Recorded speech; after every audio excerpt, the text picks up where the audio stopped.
Hello and welcome to the second episode of Mockery Cushion. I'm Faye Lenner. I'm Ben Maloney. I'm Hugh McCarran. Today we'll be looking at the conspiracy theory all about the early Middle Ages. So come take a seat with us on the Mockery Cushion as we delve back in time.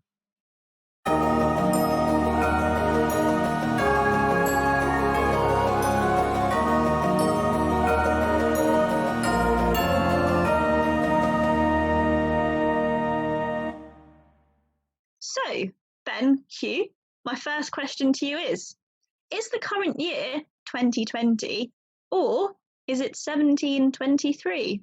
Depends how long I was asleep outside the Burger King. Yeah. Nice No, one. carry on.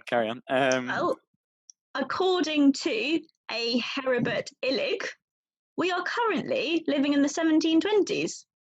So, Heribert Illig was a Bavarian writer and historian, and he has come up with this conspiracy theory that states that part of the early Middle Ages did not exist, specifically the years between 614 and 911 AD. So that's 297 years that he is saying did not exist. And he also states that Charlemagne, very key historical figure, did not exist and he was completely made up. So, thoughts so far? I didn't realise he stated that Charlemagne didn't exist. Yeah, because I guess he's the significant figure of uniting Europe during that time period, or uniting Central Europe and Western Europe. So, wow, this is interesting. So who is this guy? When was he alive? Heribert? Well, so he spent a lot of time researching history and he's been called a revisionist. So he's looked at past historical documents and he's, well, it's in the title, he's revised them to make up his own theories. So Illig was born in 19... conclusions before we've even started here. to fake this whole thing. Oh yeah, sorry. To tamper with the evidence. Ridiculous tale. So he was born in 1947, so he is currently 73, and I think he is still alive. Well, there's interviews with him on YouTube, but they're all in German, unfortunately, and I don't understand German very well. Yeah, I know. I tried to find some, but I didn't know what they were talking about, so I didn't bother. We should point out, just because it's a conspiracy theory doesn't necessarily mean it's not true. Maybe it is not true in this case, potentially, but a conspiracy theory is just any explanation which involves conspiring. I mean, we'll look at the evidence for and against this theory, so you guys can make your own decisions at the end of this podcast. So this theory was first proposed in 1991. Some of this evidence, I mean, I'm not going to lie, is very flimsy, but is stated as evidence nonetheless. Evidence is a loose term. Our first bit of evidence. So Illig has said that not much archaeological evidence from that time period exists. That is actually true. There's relatively little compared to... The thing is, not only archaeological evidence, just any kind of historical records. I mean, that's why we call it the Dark Ages. Not because it was dark, as I thought. Yeah, not because it was, not because there was there was a little sun for. It was just an eclipse. Yeah, they only invented the sun a few years. It's like the god who, the dung beetle who rolls it across the sky. He had a few years off. Yeah, and then of course later into the sort of the 1800s, things started to become black and white. Yeah. It went out, and then they went up there with when they invented gas lamps to put it back. Yeah, exactly. Yeah. So he stated that because there's no archaeological evidence, that the time period must not exist.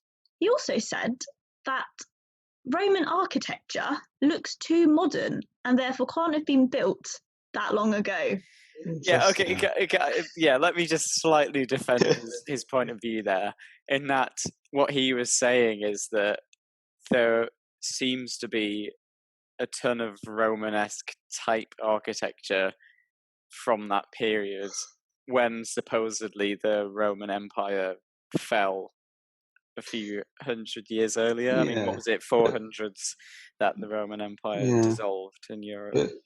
But then, I mean, the counterpoint to that is is that well, I mean, there's always been Roman architecture ever since. Yeah, I mean, we still build Roman architecture. You know, there's Roman architecture in Manchester that was built less than 100 years ago. So I'm not really sure what I'm not quite sure what he was getting at there, but yeah, I'm not sure either.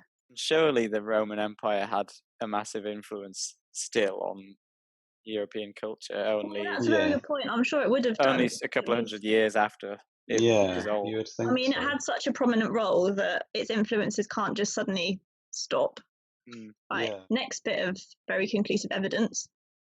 So Illig has stated that 3 rulers got together and changed the year. So these 3 rulers are Pope Sylvester II, Holy Roman Emperor Otto III, and the Byzantine Emperor Constantine VII. All the boys. Now, according to all the boys.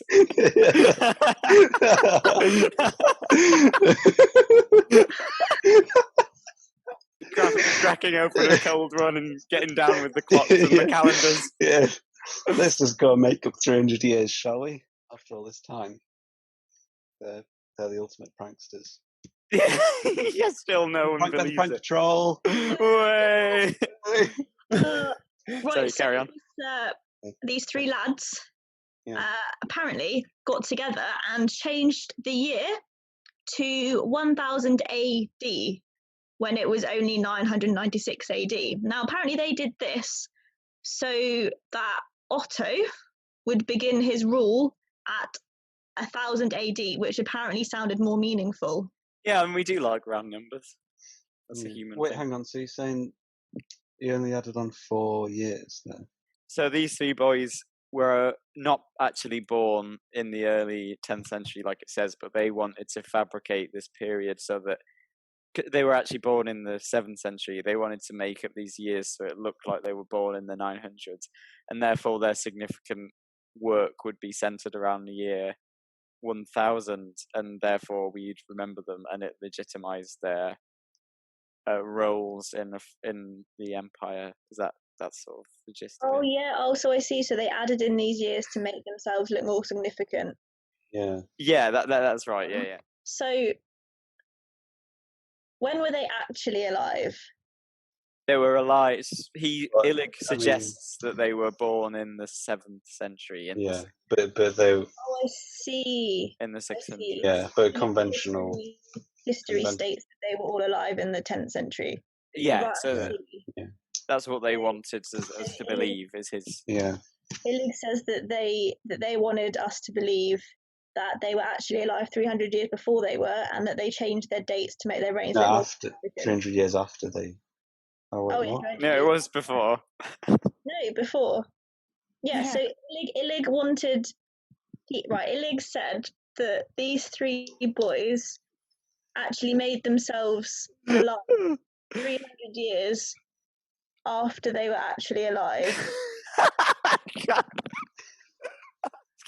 For a few minutes I thought I understood it, and now you confuse me again. No, they wanted people to. So his theory is that they wanted people to believe that they were alive in the 10th century, but conventional history already tells us that they were alive in the 10th century. But Illig is saying no, they actually were from 300 years before. That's it. Yeah, that's it. Yeah. And sorry, they changed their own dates to make them look more significant. Yeah. So that's why we were confused, as we were reading current history rather than Illig's history. Yeah. Because these 3 guys supposedly invented these years, they invented Charlemagne. Now, do you know much about him? Well, he was king of the Franks. Frankic, king of Franks, but also in like the 700s, 8th century. But he was a kind of influential figure in uniting European countries during that period, isn't he? Yeah, so he united a lot of the Germanic people across Europe, and he was crowned Roman Emperor by Pope Leo III. And Charlemagne is credited with, I don't want to say enforcing, but basically enforcing Christianity on the West. And he pretty much did this by going up to the pagans and Saxons and saying, if you don't become Christian, I will just chop your heads off. Gentle encouragement. Yes. So apparently Charlemagne didn't exist. Now, there are other examples of tampering with evidence from the Middle Ages.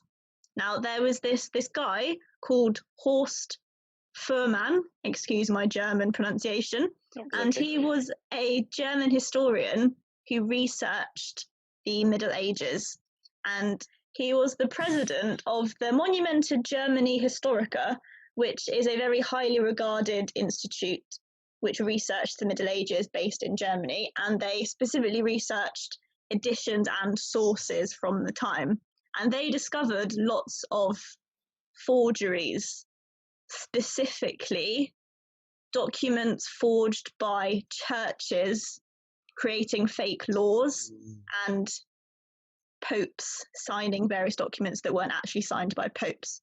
So there is historical evidence of forgeries, or lots of forgeries, especially in the church from the Middle Ages.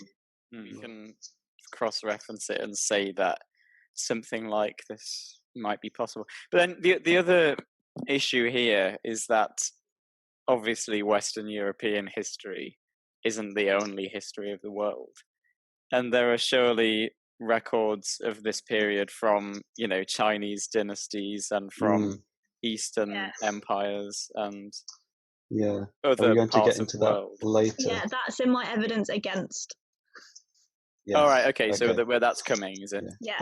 All right. So another reason why Illig has proposed this theory is something to do with the mathematical discrepancies between the Julian and the Gregorian calendars. This is what I was gonna try and explain, but if you want to go at it, you go ahead, Ben. Okay. So you all probably know on a basic level that the Earth rotates. Same thing. Rotates every. That's for another episode. Rotates 365 times a year, right, on its axis. But most of you probably also know that it's slightly more complicated than that. It's 365.25, right? Because we add every 4 years we add a day to a leap year, so like an extra day. Well, it turns out it's actually even more complicated than that. If you're interested, it rotates 365.2524219 times every year. Yeah. And when you work out the difference there, you get basically it's 0.00781 times extra that we don't account for. Yeah. So basically, that doesn't seem very significant, but after a period of 128 years, that extra percentage has added up to the equivalent of an entire day. Okay. Yeah. And wow. So the Julian calendar, which by the way was implemented in 45 BC, was I'm guessing by the Roman Emperor Julius, was it? Yes. And basically the Julian calendar as a concept doesn't account for that. It doesn't account for the extra amount. So basically, eventually, when the Gregorian calendar was introduced, it was partially, which was in like the 15. It was in 1582. That's right. Was introduced partially to account for this issue, and by that point, since the since the implementation of the Julian calendar, 1,627 years had passed, which turns out to be 13 sets of 128 years. And so in theory, that means that the yes, the Julian calendar should be 13 days off the mark, because there are 13 sets of these unaccounted times. Yeah. It turns out actually that when you compare them, the Julian calendar is only behind by 10 days, not 13 days. So when you consider the 3, that's 300 years ish left unaccounted for in the gap between the calendars. That doesn't make sense. By the way, the Gregorian calendar that we use now, this is really weird and convoluted, takes account of that extra 0.00781. Every 100, so we add a leap year every 4 years, but every 100 years, rather than 128 years, every 100 years we take out a leap year. And then and then every 400 years we add one back in. So that basically we're out by a day every 1,000 years, except it doesn't really matter because there aren't that many sets of 1,000 years left. So when's the next time we take out a leap year? Who knows? If it was introduced in 1582, was it? Then it might be every 82. How many people keep track of when a leap year is? Anyway? There must be someone there must be someone who does this. Well, I mean, a lot of people. Well, I mean, the turn of the century was pretty weird. The turn of the millennium, everyone thought the world was going to end. So I'm not surprised if we forgot about the leap year. I'm sure someone's programmed it into a computer somewhere. Yeah, probably. Exactly. But the key point here is that there are 300 years discrepancy between the Julian and the Gregorian calendar, which pretty much accounts to the period that he's talking about, right? So is there a counter? What's the counter argument for? Well, that's interesting. So the counter argument there is that a lot of historians argue that he doesn't account for the difference in the resetting of the calendar. So basically, the assumption here is that for the discrepancy to exist, they were having to reset the calendar back to 45 BC, which is when they introduced the Julian calendar, right? But they argue, a lot of historians now argue that so the Council of Nicaea, who were a bunch of Christians, obviously, in I think what's now bunch of Christians. well, what else are they going to be? It's always the Christians in Turkey, modern day Turkey, of course, which was I don't know if they're in Constantinople. I don't think they were, but obviously Constantinople was kind of a significant place to be. Really, yeah, exactly. Those were the places to be, and they basically.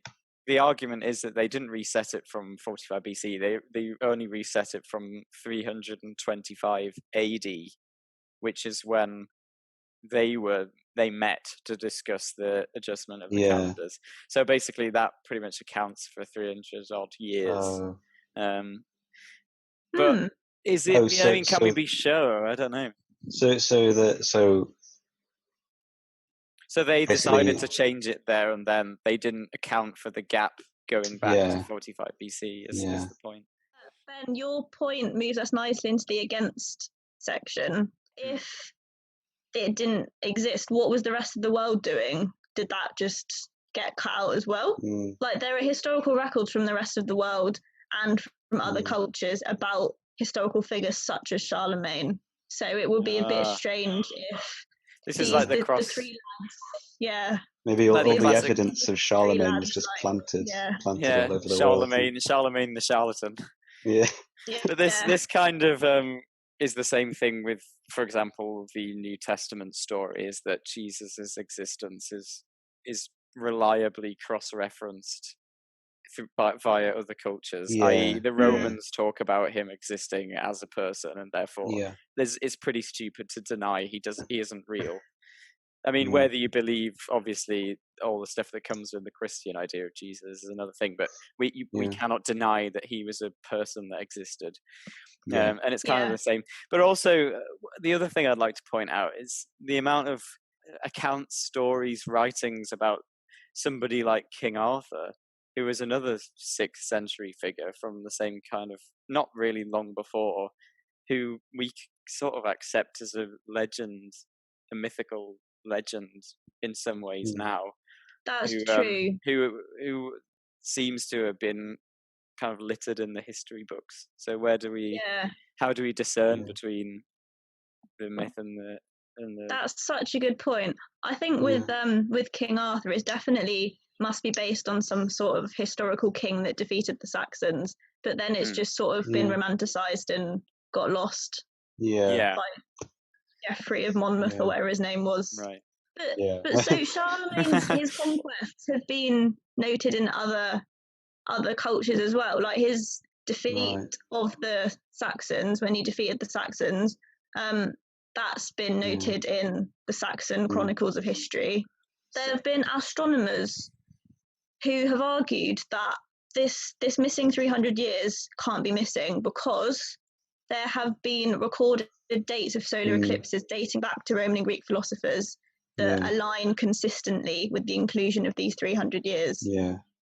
I think I've read about that. About what was his name? One of the big men.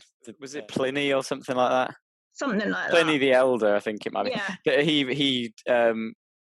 But you can figure out. Obviously, you can look at the stars and the constellations. You can work out at what point there would have been solar eclipses. They must have been able to map out the whole sort of history of the path of the stars. So they mapped out the exact time of day and date. I think it was nearly 2,000 years ago. Here it is, 1,961 years ago, that there would have been a solar eclipse over the town which Pliny the Elder was in.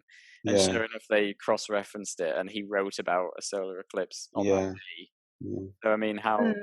It's actually, I find it amazing that we've counted the years that consistently since. I know, it's fascinating, isn't it? That they've time. That they've kept track so perfectly. And also Halley's Comet, because it's so what I say so often, it passes Earth. That the consistency of that also accounts for the 300 years. So as you say, there are these examples. I mean, changing the number of years is one thing, but historical revisionism, like the idea of rewriting parts of history, isn't something that's completely unheard of. No, I sort of find it bewildering that there's strong evidence against this theory, and Illig was so confident to put it forward still, and the idea that he wouldn't know about things like the solar eclipses. It's very bold. It's extremely bold to put out a theory like that. Yeah, maybe he just take into account. Maybe he just looked at that evidence and was like, "Nah, I don't need that." Yeah, what's his name? Hector. No, Heribert. Oh, Heribert. That's a great name. Hector. Yeah. Heribert. Saying Hector. No, it starts with an H. I'm trying. I want to see if there's anything he actually wrote himself about it, because he. Well, while you're looking for that, got a couple more bits of evidence against. There are other documented histories from other countries that overlap with these apparently missing 300 years. Yeah. Hang on a minute. Here we go. I found something. I found an article he wrote in English. Oh, right. Or is it just translated by Google? Well, it's in the right language to start with. Whether he wrote it in English. What's it called? It's called Anomalous Eras. Best evidence, best theory. He's not. He's obviously quite confident in his theories. Yeah. It's a Toronto conference, and it's June 2005. And the subtitle is "The Invented Middle Ages." What started me off, he says, was a phone call from a friend. He was looking into forgeries in the Middle Ages. In 1986, there had been a conference on this subject in Munich, the results of which were reprinted in 6 volumes totaling 3,700 pages. The final talk, I don't fancy reading them. The final talk was given by Prof. Hurst Furman, who you were mentioning. Oh, yeah, him, yeah. The president of they're obviously chums. That stands for professor, by the way, Ben. Yeah, I know. I was just using a street name. You're trying to be down with the kids. Prof. Furman. I'm cool. The furball, as I like to call him. Monumenta Germania. I don't know. Germania Historica. The institution that prepares the critical edition of the old and oldest German documents. Furman talked of forgeries with anticipatory character. Far too much is ascribed to this one person. This is Charlemagne, presumably. Oh yeah, great Charles, yeah. Great Charles. How much of it is true? Great Charlie boy. The written sources cannot answer that question. Yeah, the Nicaea squad. Even though whilst he was alive and before he was crowned emperor, they speak of the beacon of Europe and the father of Europe. For the moment, let's leave aside the written sources and consult material evidence. Here we go. This is the nitty-gritty. For the item architectural findings versus architectural history, the famous Aachen Palpatine Chapel. What? Beautifully read. That sounds like something from Star Wars. Is the best example. For this structure, his most important palace, Charlemagne was not the only patron, but according to some reports, also the architect and building supervisor. Because that does sound a bit. That sounds a bit like he does everything. He's such he's not a one-trick pony. This Charlemagne. He's an all-round genius. But I feel like the people that built this cathedral could have just put his name on the contract to make it look cooler. That's true. These architectural features have neither predecessors nor direct successors. All the details had to be rediscovered independently during the subsequent Romanesque period. I guess he's saying it just seems a bit unrealistic that he maybe did. I think what he's saying, he's saying here, look, he's comparing it to other buildings of the time, other buildings of the same period, and that there's none before it and none for a significant period after it with the same level of construction or detail. And I think this is in reference to the Roman. But what range of time though? Because I mean. So he says there is no building with a dome after 820. Oh, okay. Yeah, so his point is that there's a period of architecture which doesn't seem to have the same. Yeah, it doesn't align with the other periods of architecture. All right, okay, yeah. And he was saying about it must be in a different time. What? This is getting a bit into 3, 4, 5, 6, 7 days of creation. This is getting a bit into the ramblings of a madman, isn't it? Yeah. I'm really confused. Creation 1 and 6001. It's starting to look like some kind of witchcraft. Oh wait, I think his point. He's calculating how they worked out how many years there'd been since the creation of the world in medieval theory. I think that's what he means. Okay. I don't think it's I don't think it's the ramblings of a nut job. Yeah. Quite. Well, you said that, not us. Right. Yeah. So another bit of evidence against. So one of the arguments that Illig made was that there wasn't much archaeological evidence from the time period. Now, the Dark Ages are so-called the Dark Ages because of the lack of archaeological evidence. Now, this was after the fall of the Roman Empire, and various historians have stated that the lack of evidence may just be from the fall and the fallout and the repercussions of having to rebuild certain levels of society. I don't know what your views are on that. So that makes sense. They're not going to make physical records of things, but obviously that's not the only way that you can trace back.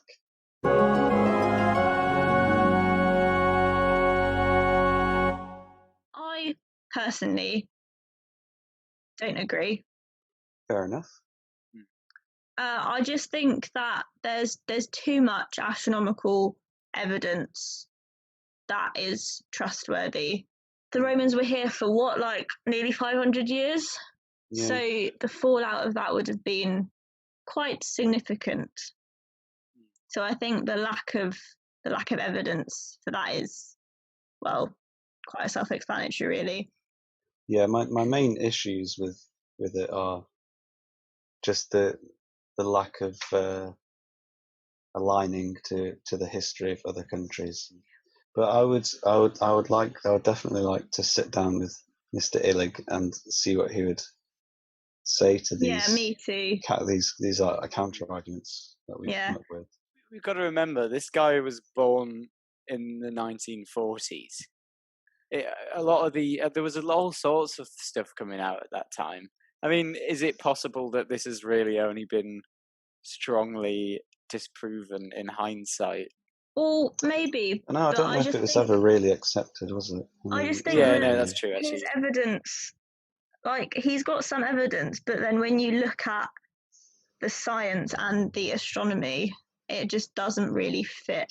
There's another article, if people want to find out more, by a Dr. Hans-Ulrich Niemitz, who published a paper in 1995 called "Did the Early Middle Ages Really Exist?" Now, and I would say, even if obviously the theory doesn't check out in terms of years missing, there's a wider point here about how much we can rely on writings from that long ago, and how we sort fact from fiction, and whether these historical figures always had the interest of recording accurate history at heart. Yeah, exactly. There have been examples of people recording events differently. For example, from when the Saxons were the predominant people in England, the monks from around the country would write down events in the Anglo-Saxon Chronicle, which was a massive book. So each abbey would have its own book, but because each abbey wanted their own place to sound significant, they would alter all the details. So there's no one reliable source. A forgery that involves the entire a consistent view of European history can't be done on a small scale. You'd have to have every scribe writing books in on the whole thing. If you try and go back to then in a time machine and it doesn't exist, what happens to you then? Does it sort of glitch vaporize? Out and the TARDIS opens and it's just white. I mean, would you just arrive in nothing and you'd be stuck there? But how would do you the mean, system though? go faulty? Maybe it wouldn't. Maybe it would just say invalid date or something. Yeah, but what are you putting into the date though? Because if you put 800 AD, you'd still get taken to 800 AD. It would just be maybe it would be later on in the chronology. It would. You'd go back in time to stop them from doing it. Yeah, exactly. Yeah. So he's saying that it's currently in the 1720s. So what if we put in 1820s, right?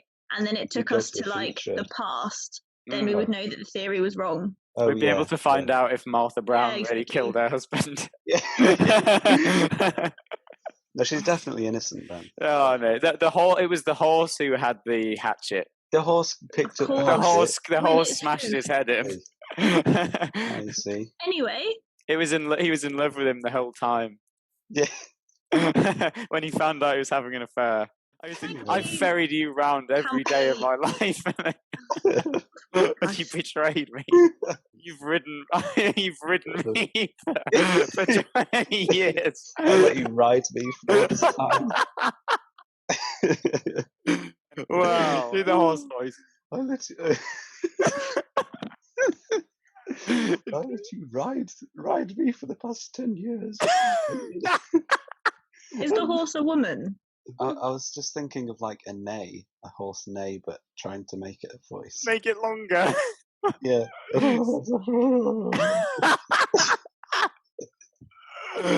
Okay, that's enough.